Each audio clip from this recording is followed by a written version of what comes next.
Hello my dear friends, welcome back to my channel of literary art. Literary art के मेरे आज के इस यूट्यूब सेशन में मैं आप सभी का बहुत बहुत स्वागत करती हूँ। Friends, in today's session we are going to discuss the poem the house of my childhood by Dilip Purushottam Chitre. Before this video, I have prepared one more video on Dilip Chitre's poem The Felling of the Banyan Tree. Friends, both the poems explore the theme of childhood memories. So friends, in the poem The House of My Childhood, he is memorizing his grandmother's house and the things which were present there, but nowadays the grandmother is no more and the things are also not available in the house, but still the memories of his childhood house are lingering in his mind. So friends, let us turn towards the poem The House of My Childhood by Dilip Chitre. But before summarizing and exploring the themes of the poem, I shall introduce you to the poet again in this video, and later on I shall summarize the poem and explore the themes of the poem. So friends, let us turn towards the poem The House of My Childhood. Dilip Chitre, a notable bilingual writer, he wrote both in Marathi and English. Marathi और English दोनों languages में उन्होंने writings की हुई है, अपनी poems लिखी हुई है. He was also a teacher, a painter, a film maker and a magazine columnist. Friends, अगर हम देखें तो उनका जो जन्म हुआ था वो बड़ौदा में हुआ था. ही वॉज बॉर्न ऑन 17 सितंबर 1938 इन क्या कह सकते हैं हम उसे, ब्रिटिश इंडिया में उनका जन्म हुआ था. फ्रेंड्स, उनके फादर जो थे पुरुषोत्तम चित्रे, he had started the periodical which was titled as Abhiruchi, and his grandfather, uh, Dilip Chitre's grandfather, was much more interested in Tukaram, Sant Tukaram. That is the reason why he was introduced to the poetry, and he was turned towards writing the poems. Friends, Dilip Chitre started his professional film career. उनका जो film career था वो 1969 में शुरू हुआ था, और dozens of documentary films he had produced, directed several short films, and about 20 video documentary features were prepared by him or produced by him.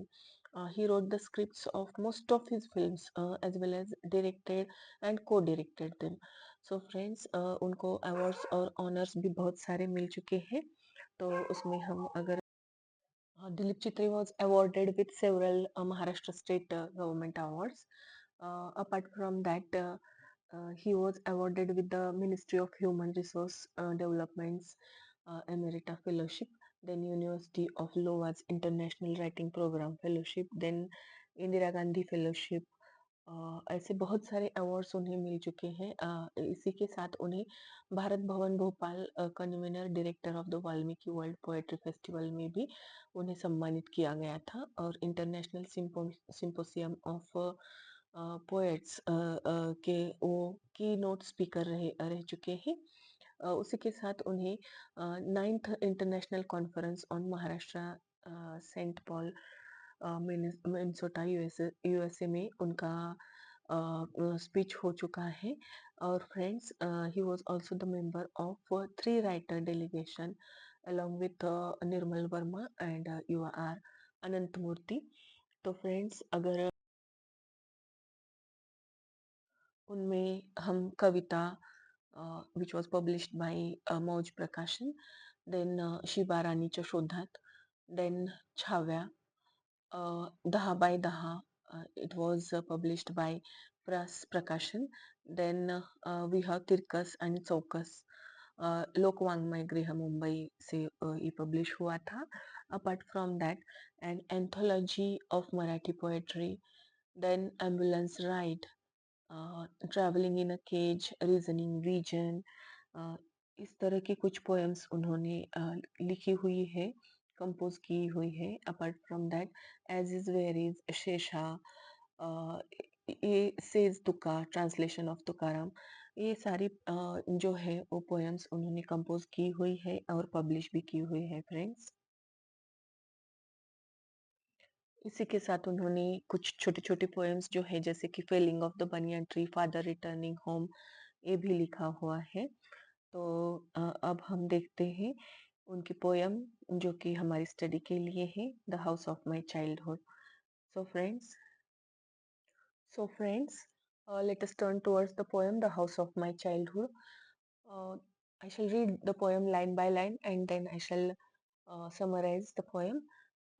The house of my childhood stood empty on a grey hill, all its furniture gone except my grandmother's grindstone and the brass figurines of her gods. Friends, as I have told you earlier, that the poem explores the theme of childhood memories lingering in the mind of the poet. Poet के mind में जो उनकी childhood की memories है अपने grand mother के house की, तो उसी के बारे में उन्होंने इस पोयम में बात की हुई है। तो वो कहते हैं कि the house of my childhood stood empty. ये बात हमें ध्यान में रखनी है कि उनकी जो ग्रैंडमदर है, she is no more now, that means she is expired. वो जो है वो अब इस दुनिया में नहीं है। और फिर भी ये जो पोएट है अपने ग्रैंडमदर की जो ऑरा है उसे फील करते हैं। He is feeling her aura and he is remembering, memorising all the things which were present in the house while she was alive. When the poet was a child, or what we can say, he was of younger age. तो वो जब बहुत ही छोटे थे तब उनके grandmother के घर में रहते थे। और वहाँ पे उनका जो ऑरा था, ग्रैंडमदर का जो ऑरा था वो बहुत ही यूनिक था। इसलिए आज भी उन्हें वो सब बातें याद है जो ग्रैंडमदर वहाँ पे बोलती थी या फिर करती थी। उन्हें याद है कि किस प्रकार की चीजें उनके घर में रहती थी। Specially he remembers the grindstone. Grindstone means हम जिसमें कुछ चीजें पीसते हैं, जैसे कि मिर्ची हो या फिर और कुछ लहसुन हो वगैरह वगैरह। तो he is remembering that grindstone and the brass figurines of her gods. That means जो ब्रास के या फिर मेटल के जो मूर्तियाँ थी उनके ग्रैंडमदर की, भगवान की मूर्तियाँ जो वो भगवान के घर में, ईश्वर के पूजा घर में पूजा करती थी, वो ब्रास फिगराइंस वहाँ पे अब हमें दिखाई देती है। और वो जो है ग्राइंडस्टोन वो एक दिखाई देता है, बाकी पूरा घर जो है वो खाली हो चुका है। और वो पूरा खाली घर अ, अब देख के एक अलग ही फीलिंग उनको आ रही है, पोएट को आ रही है। और वो कहते हैं कि जब वो जिंदा थी, when she was alive at that time the house was very lively. There were so many people while living there. The birds were living there, and he was able to hear the uh, multiple voices at the same time in the house and in the outside the house. So all these things he is memorizing there. But nowadays when she is no more, he is unable to listen to her house, listen to her voice. And also he is unable to listen to the voice of the birds which were chirping while she was alive. So that means urbanisation का एक जो effect है वो यहाँ पे उन्होंने कहीं ना कहीं पे हमें बताया हुआ है कि जब वो अपने ग्रैंड मदर के साथ अपने एंसेस्ट्रल हाउस में रहते थे at that time, the aura, the atmosphere surrounding the house was quite different. The ancestral house is still there, but it is not filled with that type of liveliness while the grandmother was alive. That means urbanisation का ये जो बहुत बड़ा effect हम पे हुआ है, उन्होंने कहीं ना कहीं पे यहाँ पे डिपिक्ट किया हुआ है कि वुड कटिंग जो थी या फिर पेड़ पौधे जो कट किए हुए हैं या फिर उन्हें जो हटाया गया हुआ है फॉर द, क्या कह सकते हैं हम, बिल्डिंग्स बनाने के लिए या फिर रोड्स, ब्रॉड करने के लिए। तो उसका एक इफ़ेक्ट ऐसा हुआ है कि हम आजकल पंछियों की आवाज़ हमें ज़्यादातर सुनाई नहीं देती है। इसी की वजह से ग्लोबल वार्मिंग का इफ़ेक्ट भी हमें सहन करना पड़ रहा है। तो फ्रेंड्स आगे वो कहते हैं, after the death of all birds, bird cries still fill the mind. After the city's erasure, a blur still peoples the air, in the colorless crack that comes before morning. In a place where nobody can sing, words distribute their silence among intricately clustered glyphs. So, uh, so now he's telling us that after the death of all birds, bird cries still fill the mind after the city's erasure. That means वो कह रहे हैं कि यहाँ पे जो city का expansion है या फिर वहाँ पे बिल्डिंग्स बनाने के लिए उस ग्रे हिल्स पर जो कुछ भी पेड़ पौधे थे उन्हें कट किया गया हुआ है और उसकी वजह से वो कहते हैं कि after the death of all birds, birds जो है वो सब खत्म हो चुके हैं। इसका मतलब ये है कि उम, वो जो ग्रे हिल है वहाँ पर जो पेड़-पौधे थे, उस पर कुछ बर्ड्स आके बैठते थे या फिर उनका घर था और आज जब हम देखते हैं तो वहाँ पे बड़ी-बड़ी बिल्डिंग्स खड़ी हुई है और वो ब बिल्डिंग्स खड़े करने के लिए ही वो जो हिल्स है हिल्स पे जो पेड़ थे, वो कट कर दिए गए थे या फिर उन्हें उखाड़ दिया गया था और उसकी वजह से आज हमें वो बर्ड्स जो चर्प करते हुए या फिर कुछ उनकी नॉइज़ करते हुए आज दिखाई नहीं देते हैं। इसका मतलब ये है कि अर्बनाइज़ेशन का इफ़ेक्ट हमें यहाँ पे दिखाई देता है कि we are unable to hear the songs of the birds, the sounds of the birds, and we are unable to feel their presence around our homes or houses. We are unable to see the big, huge trees also, and due to that, the communication gap has also increased among the people. That means we have the memories, we have the blur memories of these people. We are unable to see or communicate with them directly, but we have the memories of those people. We have the memories of the ancient things or the things which were there in the past. That means कुछ चीजों की memories हमारे मन में बैठ गई है। लोगों के साथ हमारा कम्युनिकेशन जो है बहुत ही कम हो गया है क्योंकि हमारे घर बहुत बड़े हो गए हैं या फिर हमें बहुत ही बड़े बिल्डिंग्स में रहने की आदत हो चुकी है और हम घर के बाहर नहीं निकलते हैं और उनकी मेमोरीज तो है उनके साथ हंसते हुए खेलते हुए बचपन में हम जब एक अलग प्रकार से हम उनके साथ रहते थे। कम्युनिकेशन जो था एक अलग था लेकिन आजकल का कम्युनिकेशन बहुत ही वर्चुअल हो चुका है। कह सकते हैं कि हम वर्चुअल लाइफ ही जी रहे हैं ऐसा एक मैसेज उन्होंने यहाँ पे हमें दिया हुआ है। आगे वो कहते हैं, in the colourless crack that comes before morning, in a place where nobody can sing, words distribute their silence among intricately clustered glyphs. So friends देखिए यहाँ पे वो कहते हैं कि किस प्रकार से आज हम बहुत ही साइलेंट हो चुके हैं।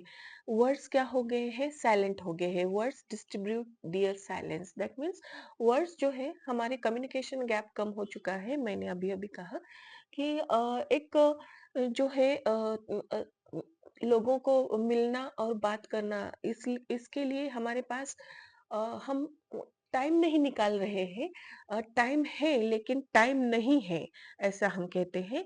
लेकिन एक बात हमें समझ लेनी है कि people are important in our life. We have to spare the time for the communication with close relationships and friends. So ये बात हमें कहीं ना कहीं पे ध्यान में रख। आजकल हम लोगों से ज़्यादा बात नहीं करते हैं और बस किसी प्रकार की गिफ्ट्स किसी ओकेजन पर देके हम खुद को समझा लेते हैं कि हम उनसे बहुत प्यार करते हैं या फिर उनका सम्मान करते हैं। आगे वो कहते हैं, my grandmother's voice, she was on a bare branch, I toddle around the empty house, spring and summer are both gone, leaving an elderly infant to explore the rooms of age. जैसे-जैसे poet बड़े हो जा रहे हैं, while he was growing up, the things are changing. He is the witness to these changes. That means, the grandmother died, the trees around his house are cut, the gray hill is no more there and the trees are no more there. The birds are unable to come and sit on the trees. Why? Because the trees are not available there around the houses, and the poet is unable to hear the sound of the birds. He is unable to take the what we can say, pleasure of the huge trees. ये सारी जो चीजें हैं वो कहीं ना कहीं पे वो मिसिंग है. He is unable to see the figurines, the furniture which was there while his grandmother was alive. That means कहीं ना कहीं पे जो वो बचपन की यादें हैं, उनके घर में जो चीजें थी वो आजकल उन्हें नहीं दिखाई देती है. घर में जो एक लाइवलीनेस था, एक हैप्पीनेस था, वो आज उन्हें नहीं दिखाई देता है. एक इनोसेंस से भरा हुआ एक रिलेशनशिप था लोगों में, वो आज कहीं ना कहीं पे मिसिंग है, ऐसा पोएट को यहाँ पे लगता है. और वो कहते हैं कि जैसे जैसे मैं बड़ा होते जा रहा हूँ, वैसे वैसे मैं देख रहा हूँ कि my grandmother's voice shivers on the bare branch. That means कहीं ना कहीं पे उनको अपने ग्रैंडमदर जो कि अब जीवित नहीं है, उनकी आवाज उन्हें सुनाई देती है. That means he is unable to forget the memories of his grandmother, the days which he lived with his grandmother. जो दिन उन्होंने अपने ग्रैंडमदर के साथ बिताए हैं, जो कुछ खुशी उन्हें अपने ग्रैंडमदर के साथ रहते हुए महसूस हुई थी, या फिर जो कुछ हैप्पीनेस उन्होंने वो फील किया था उनके साथ रहते टाइम, उनके घर में जो लोग थे उनके साथ रहने में एक खुशी, अलग सी खुशी उनको थी. या फिर वो जो पेड़ पौधे थे घर के बाजू में, तो उनको देख के भी उनको अच्छा लगता था. वो सारी पंछी देख के या फिर उन पक्षियों को देख के भी उन्हें उनका मन प्रसन्न हो जाता था, जो आजकल उन्हें नहीं दिखाई देते हैं. तो उन्हें जब वो उस घर में लौटते हैं अपने ग्रैंडमदर के घर में, तो उन्हें ऐसा लगता है कि कहीं न कहीं पे ये सारी बातें मिसिंग है. और फिर भी वो उन्हें याद करना चाहते हैं, जो कि उनके हार्ट को अ, एक खुशी से भर दे. वो कहते हैं कि I toddle around the empty house. Toddle around the empty house, that means why the house is empty. The house is empty due to the what we can say, grandmother वहाँ पे नहीं है. उसकी वजह से उनको पूरा हाउस एम्प्टी लग रहा है, और उसी के साथ ही उनका जो सामान था उस टाइम में, जब वो पोएट जब बचपन में थे, और उस घर में बहुत सारी चीजें थी जो आज उसी के साथ अ, वो जो लोग रहते थे जिनकी आवाज़ उन्हें सुनाई देती थी, वो भी आज वहाँ पे मिसिंग है. फर्नीचर मिसिंग है, बहुत सारी चीज़ें जो है वो मिस कर रहे हैं घर पे, जो कि उनके ग्रैंडमदर से जुड़ी हुई थी.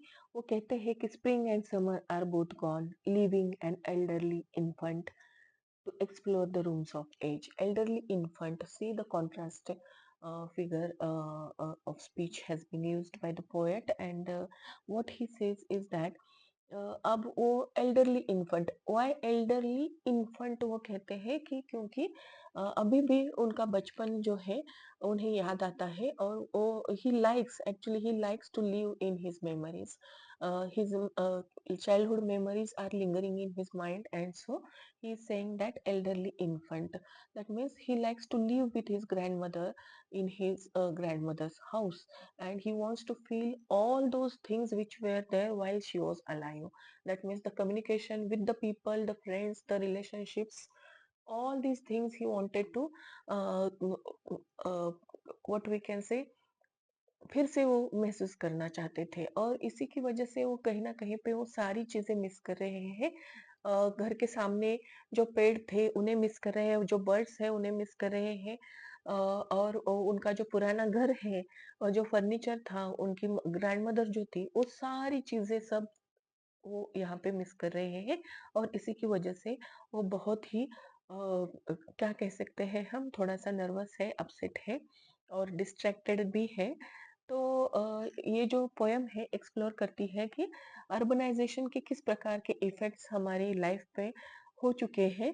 एक जो बहुत ही खुशियों भरी लाइफ़ थी हमारी चाइल्डहुड में, वो कहीं न कहीं पे आज समाप्त हो चुकी है और कम्युनिकेशन गैप जो है लोगों में वो बढ़ता जा रहा है। सिर्फ़ हम सिमिलीज़ के थ्रू या फिर क्या कह सकते हैं हम जो जीआईएफ्स या फिर कुछ आइकॉन्स भेज के हम लोगों को खुश कर देते हैं। ये जो वर्चुअल हैप्पीनेस है या फिर वर्चुअल जो बॉन्डिंग है हमारी बढ़ चुकी है, ये बहुत ही गलत तरीके से बढ़ रही है और कहीं न कहीं इसे हमें बंद कर देना चाहिए क्योंकि वर्चुअल लाइफ तो जीने में कोई भी मज़ा नहीं है। वी हैव टू फिनिश और we have to make an end of the gap between the people, the communication. ये सब जो है हमें कहीं न कहीं पे बंद कर देना है और लोगों से मिलना-जुलना है। अ, उसी के साथ ही हमें ये भी देखना है कि हम कैसे हमारी हायरार्की ज़िंदा रख सकते हैं। हमारी चाइल्डहुड मेमोरीज़ भी हमें ज़िंदा रखनी है। हम जिन चीज़ों से हमें लगाव है, हम प्यार करते हैं, उन सभी चीज़ों को हमें जतन करके रखना है। ये सारी बातें हमें कहीं न कहीं पे पोएट ने बताई हुई है। So friends, I expect that you might have understood the poem, the theme of the poem. अगर आपको मेरा वीडियो अच्छा लगे तो इसे लाइक शेयर एंड सब्सक्राइब कर देना। Thank you very much.